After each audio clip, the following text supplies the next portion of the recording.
Hello and welcome once again to Talking Pictures Podcast. I'm your host David and join with me as always my co-host Brian. Brian, how are you today? What's wrong today, Brian? What's wrong? Tell me. I'm trying to mimic Mark Ruffalo. Ew. That's it. That's it. I'm glad that you brought up Mark Ruffalo straight away because I wanted to immediately compare him to his Poor Things character. But was it Weatherbomb? I can't remember what his name was. Oh no! Look it up. You look it up. I'll look it up. Before we do that, then, while you're looking it up, I'll remind people that we are, of course, Talking Picture Podcast. If you haven't already, make sure you're subscribed to us on your favorite podcasting app of choice. We release new episodes every single Wednesday, as well as bonus episodes every other weekend. All of our links to our socials are down in the links below, and just make sure that you're never missing an episode. Before we get into our main topic of the episode, which is going to be the newest release from Bong Joon-Ho, which is Mickey 17. And Brian is frantically looking now for his character, Mark Ruffalo's character's name in Poor Things. And that character's name is? Duncan Weatherbomb. We are going to have a trailer of the week. Have you got a trailer of the week for us? Yeah, because of our extensive period. Oh, yeah. We never got on record to talk about the Fantastic Four. Oh, yeah. We never talked about Fantastic Four. That's the thing about, and we said it this last week. What? That's the thing. That's the thing. Here's the thing. The thing is. Here's the thing. A rock monster. Yes. We were off for roughly 6 weeks of no recording. So that 6 week period, lots of trailers came out. But we never got to speak about the Fantastic Four. We never even spoke about it. We should have spoken about it last week in our Captain America. Are you fucking nuts? Did you not listen to the trailer of The Last of Us Season 2? Yeah, I know. But like it would have fit thematically with it. But yeah, Fantastic Four. What'd you think? I liked it. Yeah. I got what I wanted. Mm-hmm. What do you think about the thing? Because I think that there was a lot of conversation about Fuck him. everyone. Yeah, I think that he looks great. He looks fantastic. Oh, there's a pun in there as well. You see, this is the fourth adaptation of the Fantastic Four. Third. Okay, so never mind the human actors. Mm-hmm. What's the Thing gonna look like? Yeah. And because we've had the fully CGI with Jamie Bell. We've had the Michael Chiklis version of him in prosthetics. Yes. So what is this next one? How are we going to differentiate this from those two versions? His appearance is similar to Michael Chiklis in terms of colour. Mm-hmm. But his size is his own because he's very humanoid shaped. He's somewhere between the two. Because there's no rocks spiking out of his back or shoulders like Jamie Bell, but he's more human looking. He's more humanly shaped, and he's got the eyebrows. And you know what I think I really like about the fact not only is he humanly shaped, he's got a jumper on. No, his voice. That his voice hasn't been modulated and is like really gravelly or anything like or that. Heavy. What I think that they're going to do this time around is really show the human side of Ben. That he's not just a rock monster. There's a human. He is still a person. And what I wanted from the trailer, even though I didn't acknowledge this anywhere else, might not have, but I did it. There's this one. What did Pedro Pascal say? Last time we went up into space, you didn't turn invincible. Mm-hmm. Ben didn't turn into a rock. And then this is the moment where we see him decked out in the 1960s ghetto with the jacket and the hat, and he's watching archive footage of him when they first went off into space, and you see these two best friends, best pilot right here. Like, isn't that such a best friend thing to say to your other best friend who might not be as popular, he might be shy, and big other people up around you, and he's best looking, you mean, and then you get a good look at, oh, that's Ben, and then you get a cutaway shot of what Ben Grimm looked like, and then the TV cuts to black, and you see Ben's reflection now through the glass as the Thing. And then I think another shot inserted there where he's probably looking at someone down the street and he's just being perceived as something monstrous, or maybe in this case, because they're perceived as celebrities, he's just, oh, the Thing. Yeah. Like, no one knows his name. No one knows his name as Ben. And there was that one shot in the trailer where Pedro Pascal as Reed Richards, Mr. Fantastic, he's talking about the things of what went wrong with them. Whereas Sue Storm, Vanessa Kirby, she's gorgeous. Gorgeously casted. She's picking them up, saying Ben was always a rock and Johnny was always Johnny, and I'm right here. And I like the family part of that, and how Ben, like, he's putting his hand on Sue, and like I want them to have their friendship as well. The sweet friendship. You want to have all of them have some interaction, and you could pair any two off. Yeah. And in any capacity, and yet they still feel like a team. Remember the first Fantastic Four movie when Johnny and Ben had their fight? Their rivalry, yeah. And then Ben storms off and Sue runs after him. Mm-hmm. And then vice versa with Johnny and Reed. Like, I like what you just said, that they could all pair off to each other, and there's something you said that I really need to be a thing, and it's the arguments between Ben and Johnny, and the back and forth. I love that in the first iteration of having the kind of sibling rivalry between Ben or and uncle Johnny. And nephew. Uncle and nephew is more so what it would be like, but the two of them always had a great rapport in that original iteration, and I'd love to see that again. Yeah, and they need that, and like everyone's talking about, is he gonna say it's clobbering time? I was like, dude, there's so much more to that character than his iconic hack traits. He's more than that. I've been looking forward to the casting of Ben Grimm in the MCU Fantastic Four film for so long. I even thought, Jesse Plemons might be a great actor. Jesse Plemons would, yeah, he might have been a great actor, but like, I don't know who I'm watching. And Jesse Plemons will play Beast in the X-Men. I saw a theory with that. I think that's who he'll play, if not the Thing. Okay, well, down the line maybe something like that, like something part of an ensemble. Yeah, hopefully not a villain. I want him to play a good guy. And Eben Boss Backrack.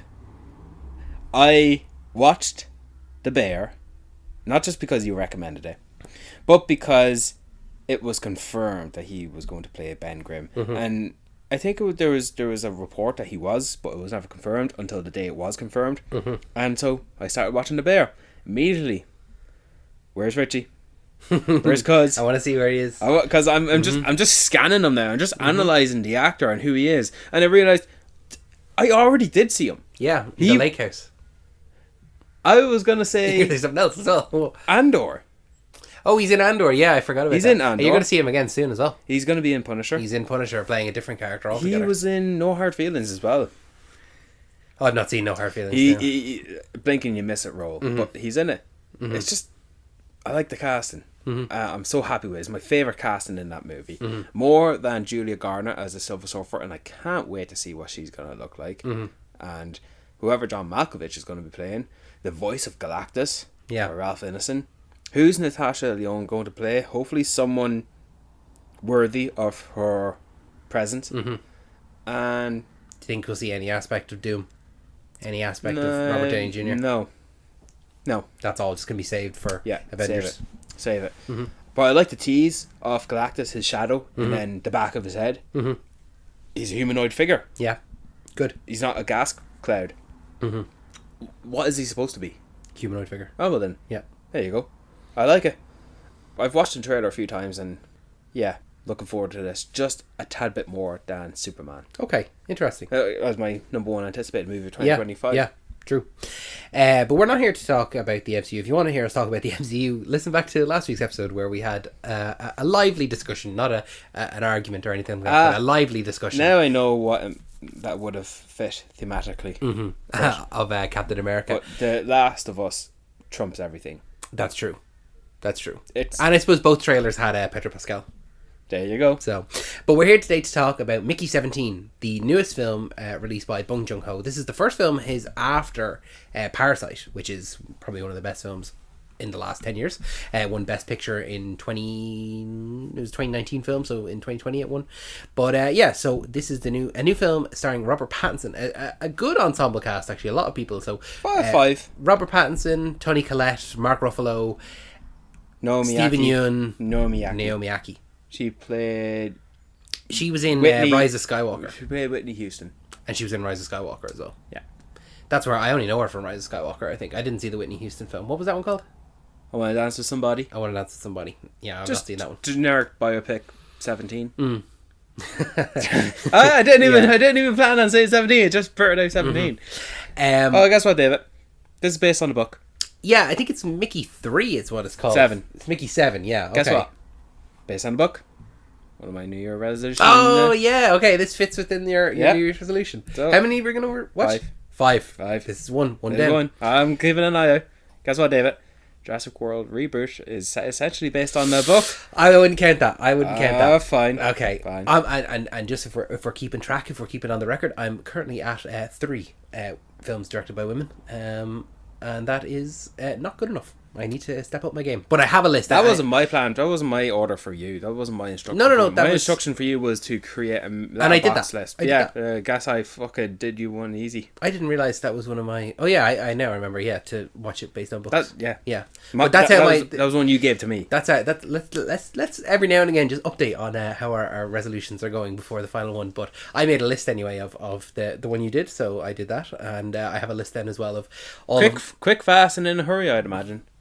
Well, I mean, it was pretty easy to do, just to make that list. But I have a watch list of films directed by women as well, so I'm keeping on top of that. But Mickey 17 then. Yes. You didn't include this in your top 10, most anticipated. Of course not. Why not?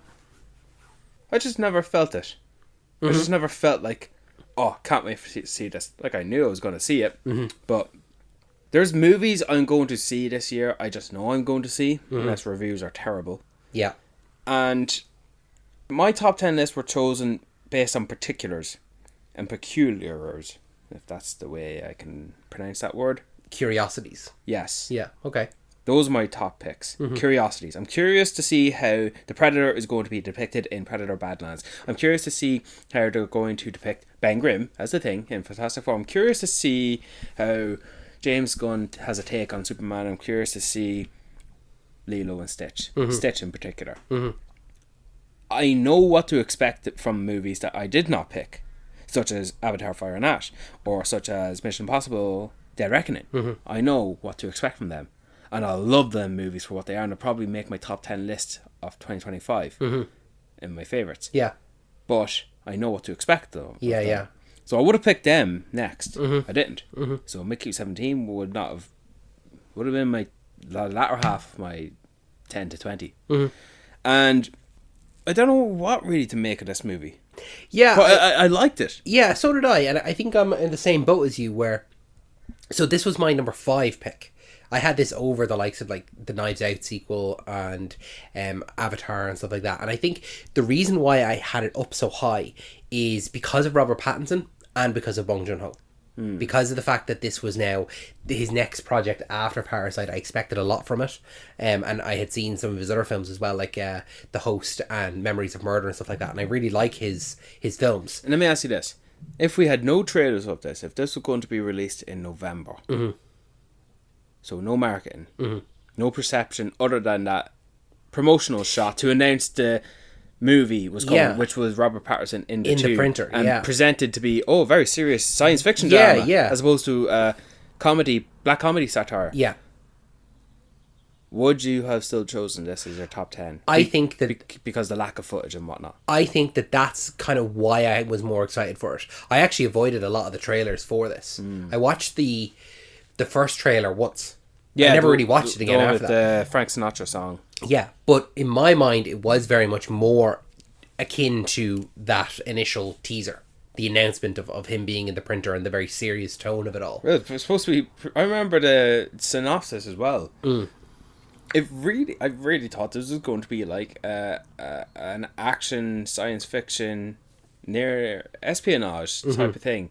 And give this movie to another director and it will be that. It could have very much been like played into the horror aspect of it as well, because of the fact that Mickey has died 16 times before we meet him. Yeah, could have very much played into that aspect of it and like the horrifics of dying in different aspects. But it was very much played for comedy in this, and you know, I think that was an interesting way to go about it, to move from the dramatic thriller of Parasite, and this being Bong Joon-Ho, now the director, being his first take on a Western film, a fully English film. Is it his first fully English film? I believe so, yeah. I think everything else has been in Korean. But this is his first now film for a Western market. He did Snowpiercer. He did do Snowpiercer, you're right. Yes, Is Okja in Korean? Okja has, I think it's mixed language. Okay. It's set in Korea. But you're right, Snowpiercer is, that is one of his. But But this does feel like his biggest. Even at Snowpiercer, this does feel like it's bigger than Snowpiercer. Oh yeah, with the bigger budget, with Warner Brothers, A-lister cast members. Absolutely, it does. I'm just trying to think back on the details of what I loved about it, but it's amazing what 2 days. What it does, yeah. Yeah. Right, let's go. Let's go at little aspects of it, right? So, Robert Pattinson, how did you feel like his character of Mickey 17 is? First of all, And also, actually, sorry, before we go any further, as we should always say, and I didn't say it last week, so I apologise for anyone that's spoiled.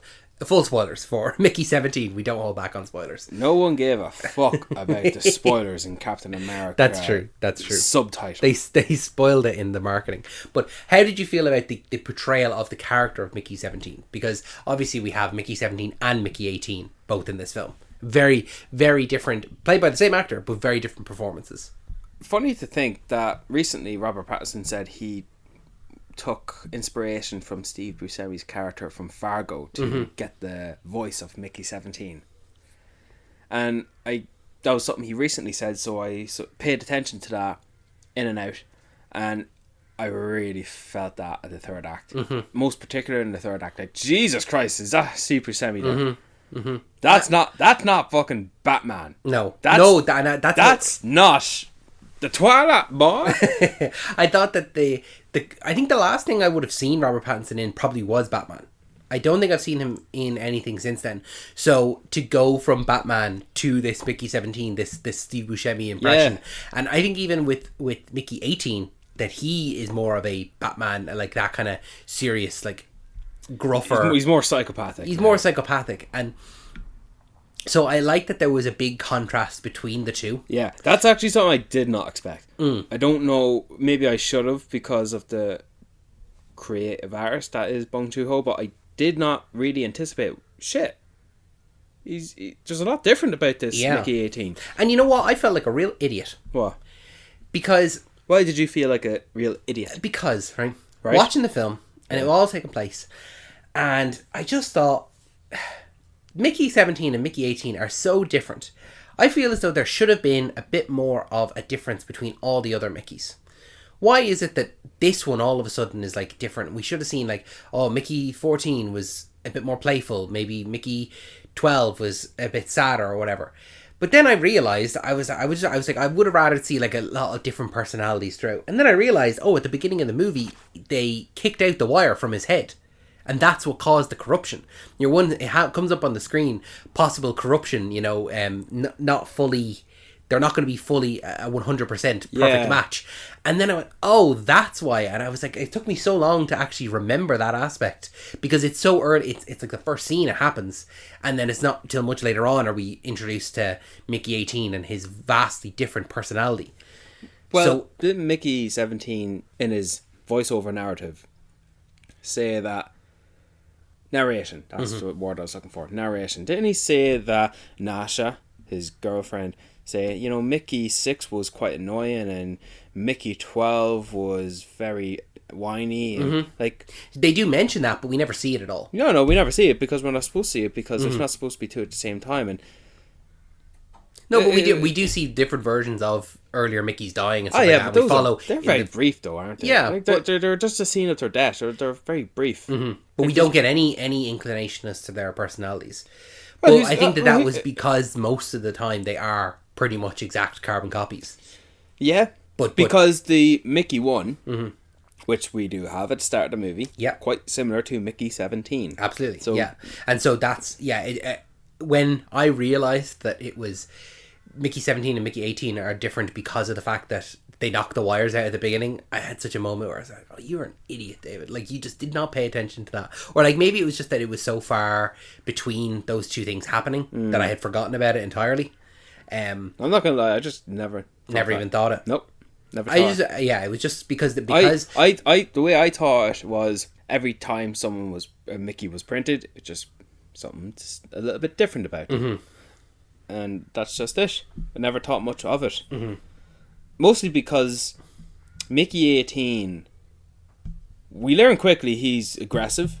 He's more tick. They're very, very different. They could not be more different. But more specifically, that Mickey 18 has more anger to him. He's capable of killing you He's more Taking drugs. He's firm. He's just at the far end of the thermometer of Mickey 17, and he has a bit of a mini arc of himself, and it feels like it comes and goes really quick, and it doesn't feel rushed, but it feels like the screen time we got of Mickey 18 was limited. We're only introduced to him maybe halfway through anyway. I'm struggling to remember the details of this movie. Like I'm gonna need you to take the lead in this. Well, like the whole, a lot of it is flashback. Like we start out. Not a lot of it, no. No, well, the first part of it is definitely Yeah, flashback. the first part, but not a lot of it. I feel like the whole context of it all is flashback. No, it's not. You can't remember. How do you know? No, I remember that though. Well, I was going to do it more so on kind of character based because the story is pretty straightforward. Well, good thing to start with Mickey 17 in a position where he's about to die. And we learn quickly, his best friend's a dickhead. Stephen Yeun. This is the first time I thought, now I hear Invincible. Yeah. This is the first time I thought that. But we'll circle back to Stephen Yeun as Timo. Timo, I think you're right. Yeah. Timo, yeah. Timo is the app. Yeah. The service to buy things on. Yeah, you thought he died there, but then we're filled in via flashback. But then I thought it was interesting that the monsters, the aliens, or the natives, saved them. They just pushed them out, and the way that they were shuffling them out as well, like Jesus. It's an interesting performance, like where he's just like just getting rolled out. Yeah, he's just rolled out of the whole thing, and he's not actively trying to force them to kill him, or he's not actively trying to escape from them. They're just shoving him out, and I think this is one of the best visual effects I've ever seen on creatures, especially when an actor, a person, is involved in them. Yeah. What company does these visual effects, special effects? What company is this? Because I'm not sure. Jesus Christ, spot on. One of the best I thought I've seen in years. I'm sure there's practical, but a lot of that had to have been CGI. I think it's a great creature design as well, because every time I'm looking at it, I'm like just trying to figure it out. You know, as a creature. Do you know, like that? It's like kind of like a slug, but like hairy, and like, does it have eyes? Does it have a mouth? I'm just like looking at it all and just trying to like wrap my head around the creature design as well. And not only do you have then the big one, but also like medium size and tiny ones, and like they're all the same creature, but like at different stages of its life. It does look like something that will come from Bong Joon-Ho, whether it be something he made from The Host or whatever that Okja thing is. I never watched Okja. Don't really want to. I watched it when it first came out, but it was like 2017. It was a long time ago now. Probably weren't prepared to watch it yet, were you? No, we were in college, and I think that, you know what, sometimes you watch a movie and you don't like you're not fully engaged with it, and so you forget about it and you go, oh yeah, no, I've seen that. Like I remember flashes of it, but I can't remember much of it, to be honest. Like I'd nearly, if someone said, have you seen Okja, I'd nearly say no, because that's how little I remember of it. You know, that kind of way. Like I don't have enough memory of it to say confidently what it's about or what happens with it. I remember Jake Gyllenhaal in it, and it's about like maybe environmentalism, but beyond that, like, I'm not 100% sure. I knew Jake Gyllenhaal was in Okja, but just no real interest in seeing it. Okay. I saw Snowpiercer once, don't really want to see it again. I'm the opposite. I saw it once and I've only been thinking about it recently. I downloaded it to watch it again. But did you watch the TV series? No. With Daveed Diggs? No. I didn't watch that either. But I'm curious as to if it's a direct. With 3 seasons, so it'll be extended. But is it all just the same story? Is it one? Well, I know Demi Moore or Jennifer Connelly plays. They look alike, don't they? I think it's Jennifer Connelly. Yeah, she plays the villain woman. Yeah, the Tilda Swinton character. Yeah, that's it. Back to Mickey. To Mickey 17. Yeah. The world that it's like a Hoth planet. It was, isn't it? And I think it's a bad choice if you're going to move there and colonize and only fucking Duncan Wedderburn would do something like that. I know. Let's save him for last. Yeah, but I didn't cop that this was literally just one ship of colonizers on one planet. Yeah, felt like wider space, didn't it? From the trailers, I think. Yeah, I thought from the initial trailer, and I like that I only saw it once, it very much did seem like a... Planet to planet, traveling a lot into space. Probably Earth isn't even mentioned. Well, we only have that one scene on Earth where he is... Well, we have two scenes. One where they're, getting chased by the gangsters, Yeah. The loan sharks. And then after that, it's kind of the signing up for the expendable program. Yeah. So, that could have easily been elsewhere. And but like beyond that, there's no Earth aspect to it. So And this is- and it's very strange to have like this, like, you're right, because it did seem like it was everyone going and we're all colonizing this planet, but no, it's very much just like Mark Ruffalo and Tony Collette, they are in charge of this one ship and they're going to this planet that they've decided on. Like, it's almost like everyone is just going and finding a planet themselves, and they're figuring out, like, we'll have colonies on all of these different planets. Yeah, and he's failed his marketing campaigns to be mayor or Senator, I think, or governor or something like that, something high up. And so, like, by doing this, pulling this expedition into space to colonize it, like, to make something of himself, it's just within his character. And well, he's a cult. He's a cult figure. He's a cult leader. We'll get back to him. Mickey 17, the man himself. He's a real dweeb, isn't he? He is, yeah. And but you know what I love about it, right? Is he is a dweeb, and he is very, like, almost introverted. And it's not until, what's the girlfriend's name? Nasha. Is that the actress or the character? The character. When she... Naomi Aki is the actress. Naomi Aki, sorry. So when she... It's not until she, like, kind of beckons him over to come sit with her. Yeah. Because he's, like, sat by himself, and he's very introverted.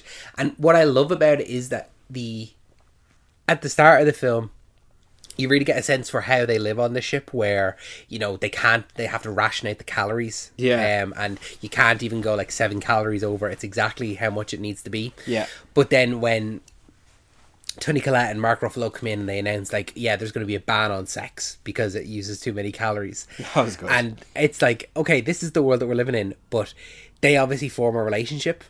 And then slightly towards as the movie goes on, you see a couple of girls, I think it's the main other girl, be really nice to Mickey and say, oh, Mickey, you had your rations severed in half, here, take some of my food, and like she kind of flirt with him.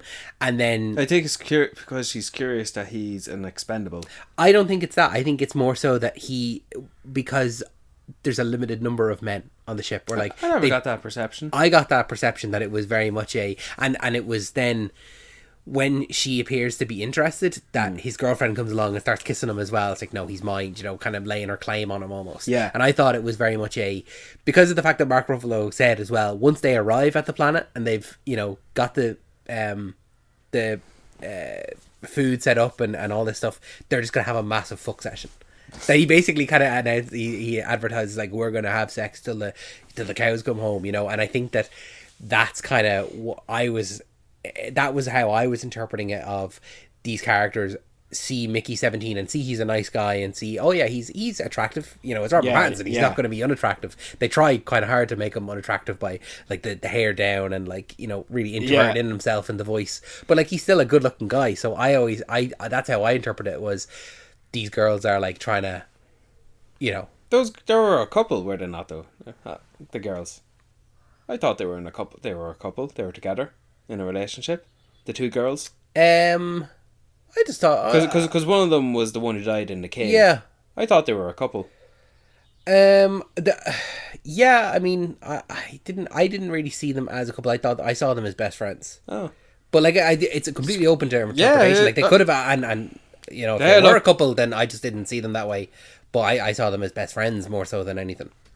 I also noticed that's when Nasha stepped in there and she just shoved Timu aside from the table they were sat on. It's like, move, like shove them out off screen, if even, because she knew exactly what he was, even though Mickey is too soft to do anything about it. It's like if Mickey came home to his wife, who he dedicated his life to, and found her cheating on him, the situation would end with her kicking him out of his own house, and he would be apologizing.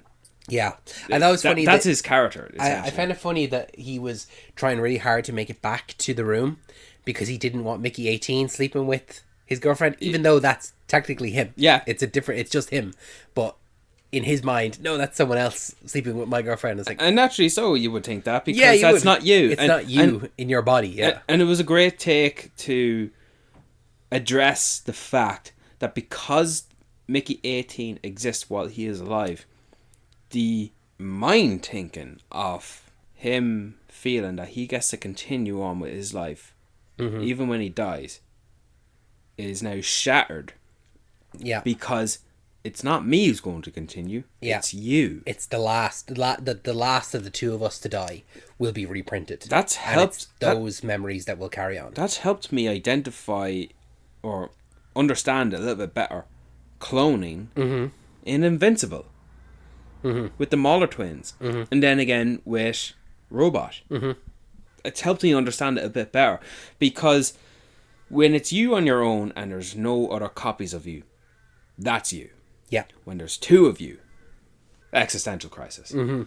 Yeah. Which one now is... you cannot be printed. Yes. It's the last of the two of us alive. Yeah. And the fact that he said we can have it, we can share it, we'll share rations and we'll share debts. That way I get to continue and then you get to continue. As if we're two separate people. It's so crazy. Because they're only in this situation because the previous one didn't die. Or because the one next was printed too early, prematurely. It's crazy how something simple and something known to film and stories such as cloning, because cloning it's just a few layers behind time travel. Yeah, you know, absolutely. Like, how many creative ways can you present that story? I think this one did a little bit of a nudge to it, and I think it did it very well. Yeah, and not doing it for the sake of doing it. Because I mean, when you introduce the aspect of cloning, and it almost makes it so that, well, death doesn't matter to this character. Yeah. To Mickey 1 to 16, death doesn't matter. But now, because he's going to be brought back to life. Because he's going to be brought back to life, and every other time it has happened without fail. Yeah. But now, all of a sudden, with Mickey 17 and 18, death is now final. Yeah. Whoever goes first is dead. Yeah. The next one might... But even at the end of the film, we find out, obviously, they get rid of the printer altogether. So now death is very much a real factor for him. Yeah, but at the time of the situation, when one dies, one is dead. Yeah. And the other one gets to continue on as normal. And that's scary. It brings stakes and consequences back into this world where... Initially, we're introducing this character essentially can't die. Well, world, not so much. No, but for the world of this character. To the character, to the character, not to the world. The world is inconsequential. Well, in a world where it's not like he is the only person that could possibly be. It's not like it's calibrated only to him. No, it's just he's the only one that has signed up for it. But the fear of death is not really relevant to any of the other characters.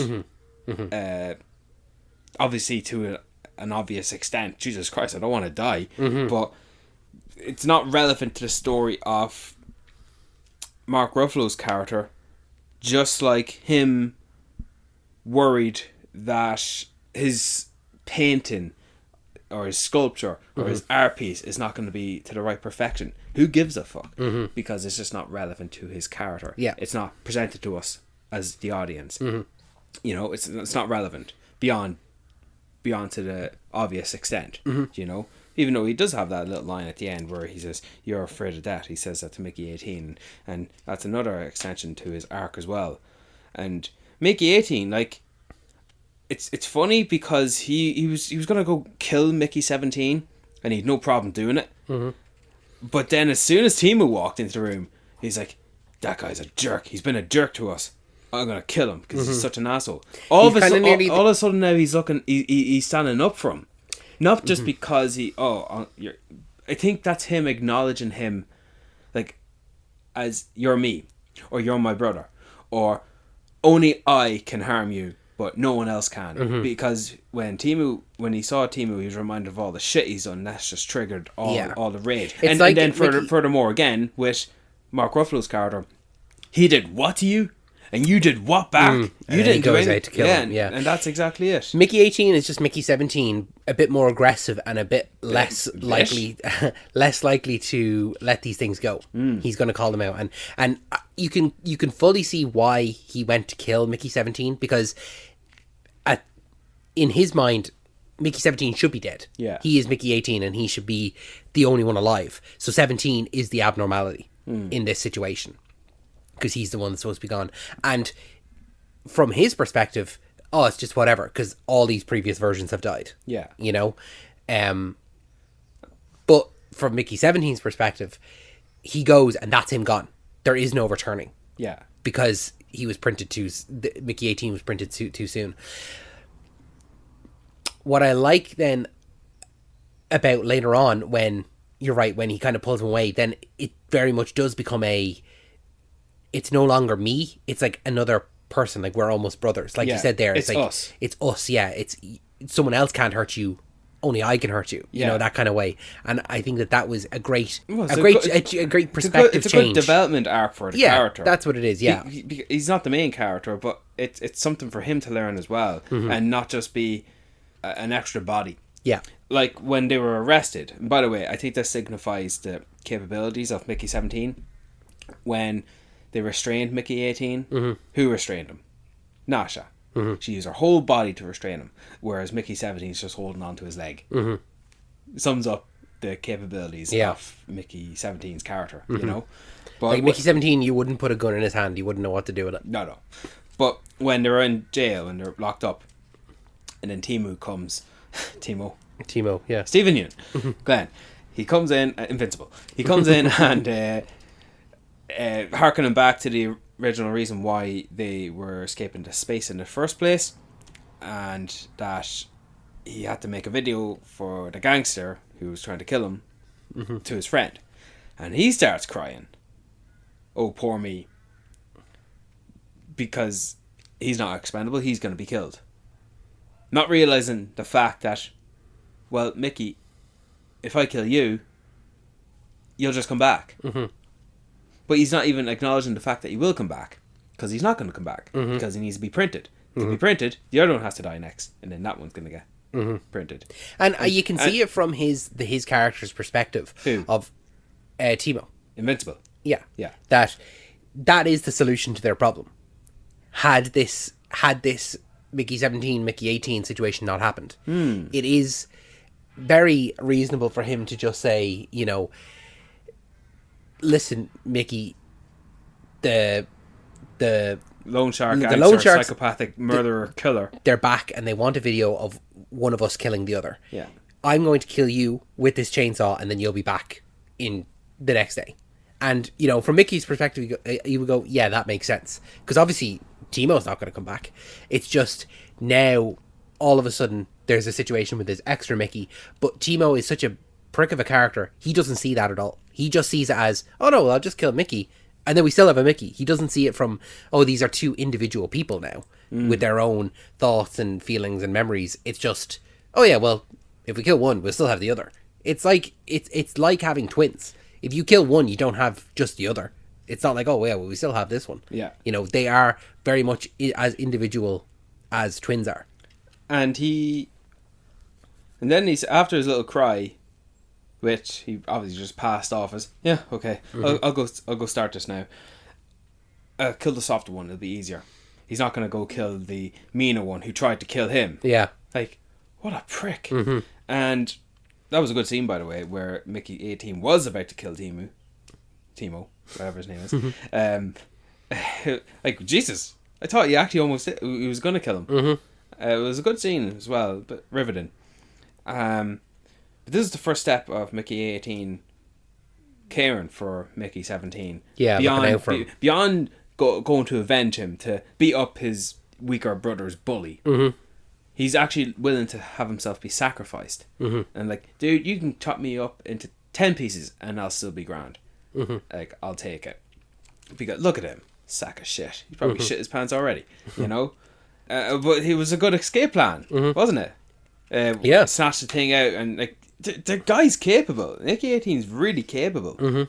And he's like the best version of Mickey 17. Yeah. Like he is minus the rage. Minus the rage. He is Mickey. He is the Mickey without the inhibitions and the fears. Do you know what it is? You need to merge the two Mickeys together and to become the perfect Mickey Prime. Yeah. Individual. Yeah. Yeah. That's what you need to do. Because their flaws will cancel each other out, and they'll be a completely balanced person. I thought the third act got better and better. From the point where they were arrested and the natives were starting to circle the ship. And this is after the reveal of the rock, and Mark Ruffalo, he's got his hair all slicked back, and then he comes up to Mickey 18, he burns his face. Now I can tell you apart. Oh man, I paid attention to this. So good of a scene. Well executed, well directed, well written, well paced. And then Nasha, who I thought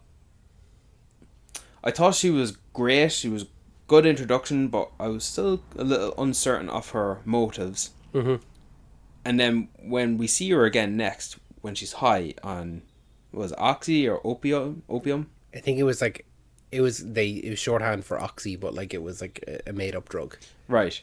Well, I thought that, she's gonna favourite Mickey 18 more, and now she's just gonna do a complete 180 on her character, and we're not gonna like her.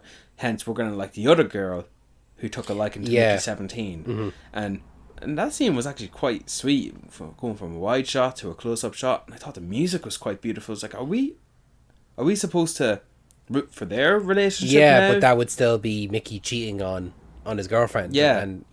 And so I was really hoping the opposite, that he would get out of that and he wouldn't Yeah. entertain that, because he is in love with his girlfriend. Yeah, but I still believe he's in love to the point where if she cheated on him, he would still, that wouldn't bother him, because he still wants to be with her. That he's too far, like that she could do no wrong in his eyes. He's got no self-respect. Yeah, that's what it is. Yeah, you're right. You know? Yeah, I think that maybe with Mickey 17, maybe that could be the case. Mickey 18, no.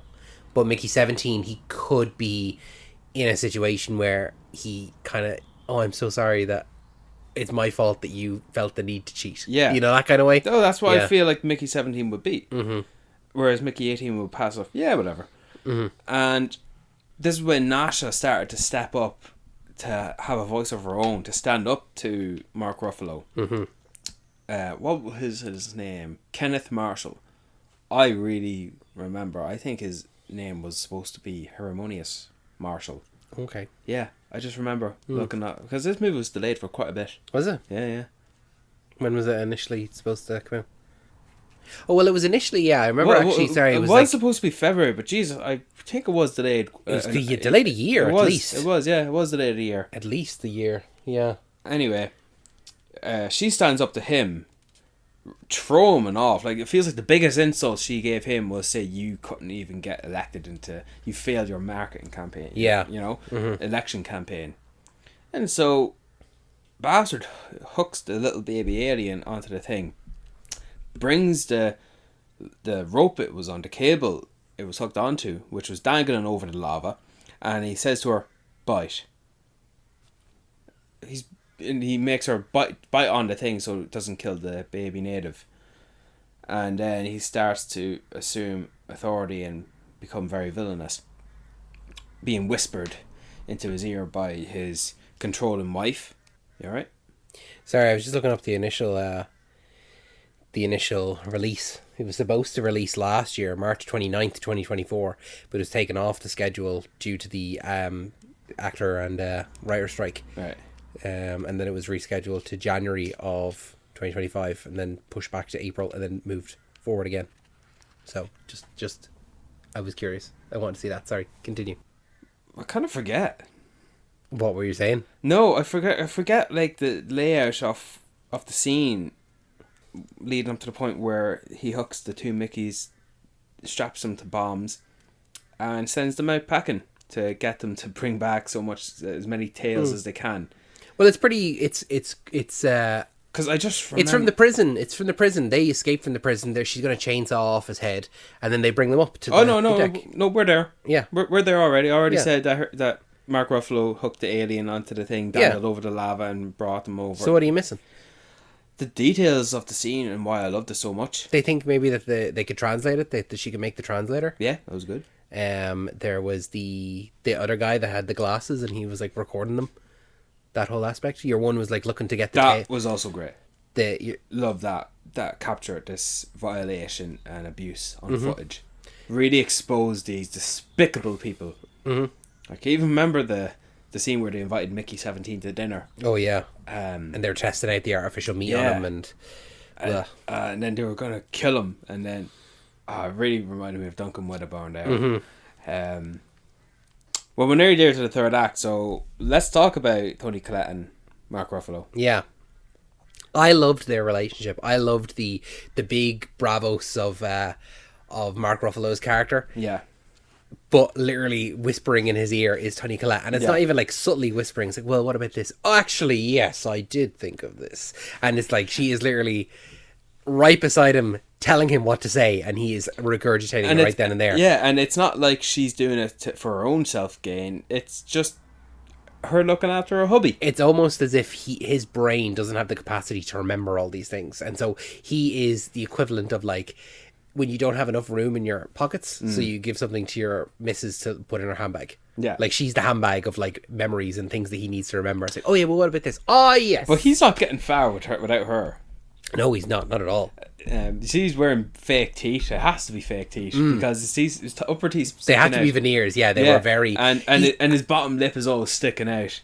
As soon as he came on screen, as soon as he came into that canteen and they did their announcements, I was like, oh my god, this is the next evolution of his Poor Things character. Yeah, and it's so funny that you started out the episode imitating them as well, because it was genuinely like straight away. I was like, oh yeah, Mark Ruffalo plays this kind of character really well. That's two now. 2 in a row. He's got to get a third one. Yeah, he has to get a trilogy out of it. And my god, I'm not even gonna go through the abuse of describing it. You just need to watch it. I think he's a great character that you love to hate. Yes, you know. Yeah, like even his wife Toni Collette, where he was going to kill Mickey 17, put him out of his misery. More humane, more humane, isn't it? Yes. And then she rips the carpet up from under him. It's like, don't get this on the rug. Like, now shoot him. Yeah, now go for it. It's fine. Like, they're as bad as each other, but he's a character that you kind of love to hate. Yeah. In the same way that maybe like with Game of Thrones, like Joffrey, everyone hated Joffrey. Jeez, there's a major difference. No. I mean, there's like with Joffrey, everyone hated Joffrey, but everyone loved to hate Ramsay Bolton. Ramsay Bolton, you loved to hate. You're like, I can't wait for you to get your comeuppance. I just would not compare them together because... No, I just mean that Mark Ruffalo is someone that you loved to hate. And you're like, I can't wait for you to get your comeuppance. I would not be comparing the evil characters from Game of Thrones to someone like Mark Ruffalo here because... No, it's not a comparison. I just mean like in the general sense that you love to hate. I just couldn't put them in the same sentence because... of the mass genocide the villains are capable of compared to Mark Ruffalo here, who's just a bumbling buffoon. Yeah, but he has badness within him, and he has that with Mickey 17 that he's just going to shoot him in the head point blank and say it's just more humane to do this, or to the native alien, just like stabbing it through its back with a hook and dangling it over the molten whatever it was, the lava pretty much, and then having Naomi Aki's character. You're getting tired too. No, I just can't think of her name. Naomi Aki's character, having her hold this character's life in her mouth, in holding the rope by her teeth. Like, he's a character that does these despicable things, and like he's a cult leader essentially. Yeah. When he's going out onto the barge, like he's got the two. He's like, I could just kill both of these now. He's going out there, and he wants to be this kind of this dictator and like make sure you get me from my good angle and all this stuff. And it's like he's just a villainous character. He's like, you just have a badness within you, and I can't wait for you to get your comeuppance. I can't wait for whatever is going to happen to you. It's not enough. You deserve worse. Want to get into the third act with Mickey 17 and 18 talking to the leader of the native? Yeah, what do you think about that? Goosebumps. Really? I really fucking got goosebumps. Okay. I didn't have as big of a connection with that. I didn't. Who was the voice? Was that Shura Agdashley? I wonder. I don't think so. The voice of the native. It wasn't. And the translator. Yeah, I didn't. You didn't think it sounded like her? Didn't think so. No. You know Shura Agdashley is, don't you? I think you've mentioned her once or twice before. Doesn't look like it. No. There's no sign of her. No sign of her there. Anywho, I think it was the sound effects. It was the sound design of the voice translated through Mickey's device. And I like the fact that it was like one word answers, and they were able to encapsulate. Like Mickey would go on this rant of like asking a question, and he's able. And they're able to just be going like yeah. But then the that the alien was able to answer everything within 3 or 4 words. Yeah. Sometimes just one word. And what they were looking for, straightforward. Very, very simple. We want the baby that you've took from us back, and you killed the other one, so we want one death in return. Or we kill you all. Yeah. Which was a bluff in the end. It was a bluff. It was a bit of a bluff. But you got to bluff every now and again. Yeah. Who initiated the... Oh, yeah. I thought the scene was quite good. It felt like an action scene. A culminating event where all the mini natives would cover over on the large one and then would fake out other ones, disguising it. And now Mark Ruffalo... It felt like a bit of a hive mind situation. It did a bit, but it does... at the end of the day, it still feels like they're their own individuals. Yeah, absolutely. Even though they're able to take commands well and follow orders and mimic and imitate what the leader was doing, still they feel like their own little absolutely conscious beings. And then Mickey 17 had his little... I forget what he was doing, like, because I remember what Mickey 18 was doing, and he had his little plan of action. He wasn't thinking. Mickey 17 didn't have anything really beyond getting the message back that they needed the baby, to bring the baby. Yeah. Beyond that, there wasn't really much. But Mickey 18, he knew the crack. He could just kill Mickey 17 and just get as many tails as he did. And you'd think he would do that, but not him. Not now. Not what the RQ was going through. Not after willing to sacrifice himself. Not looking after Mickey 17 to stand up for him. Developing a conscience, so he was. And, well, I'll go kill Mark Ruffalo instead. And he goes to do that, and he takes him out as capable as he was. And that's when he hesitated to blow the devices, to blow himself up. And he did that anyway. The ultimate sacrifice, because he knew he's not coming back. Yeah, but like, I felt the loss. So I did. Yeah. You kind of would have liked to see both of them thrive. You'd like to see both of them survive and live in harmonious, whether that be one of them stays with the girlfriend, and the other goes with the other love interest that she was interested in him, or maybe they're in a throuple and they share. That feels like a Yorgos Lanthimos thing. Yeah, maybe. Yeah. But I think that overall the whole thing will feel like a fever dream now. Oh, remember that one time, like that's what it turns into.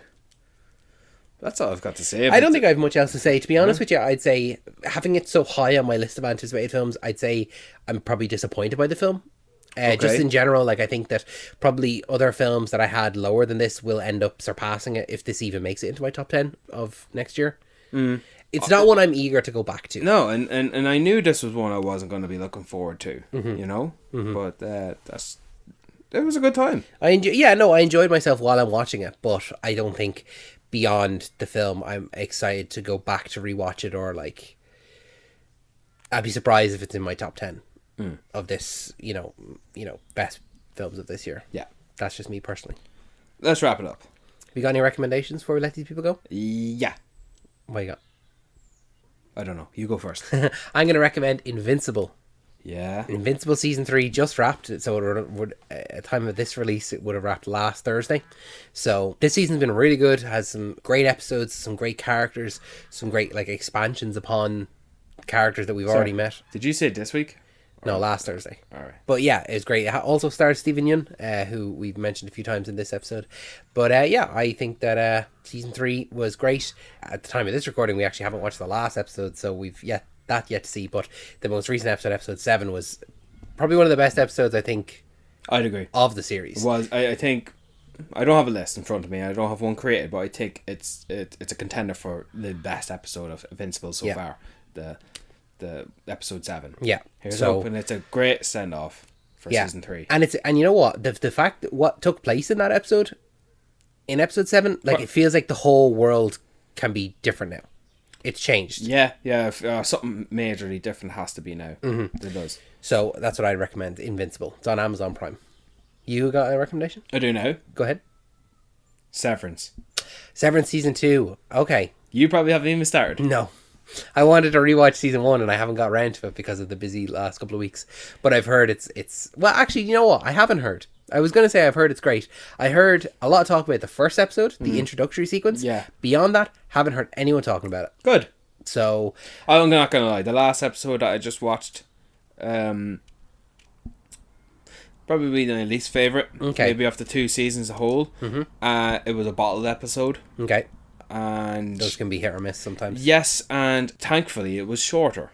Okay. So the fact that I'm saying that, hey, look, not every episode can be great, and it was well directed. Mm-hmm. Ben Stiller's really got a presence behind the camera this season, I think. Mm-hmm. But overall, it's great. It's a great season 2 to progress from what the fuck's going on. Mm-hmm. And Jesus Christ, we're getting some answers, but we're getting more questions. Yeah. To a certain degree. And this week is the finale. Okay. And do you think will there be a season 3? And if there will be a season 3, will there be a season 4? And if so, how like if there will be a season 4, how long could you see the show going? How long would you like it to go? Well, here's the thing. We got some answers in season 2 from season 1, but we're getting more questions, and we're at a bit of a still uncertainty because some decisions were made for some characters as per the plot and the narrative. But where are we going to go with these characters now? Mm-hmm. And I'm not going to name names or anything, but I think I could. Of course, we're going to get a season 3. Better get it next year. And I think you've got high hopes for that. The fact that there was 3 years between season 1 and 2, I'd say you're looking at least two years. That's the norm, isn't it? It is 2 years Which now. is a shame. It's really difficult, I think, especially for these great shows to be having so long between seasons. That is the norm, but I think I could guess 4. 4 seasons. And that's just a guess.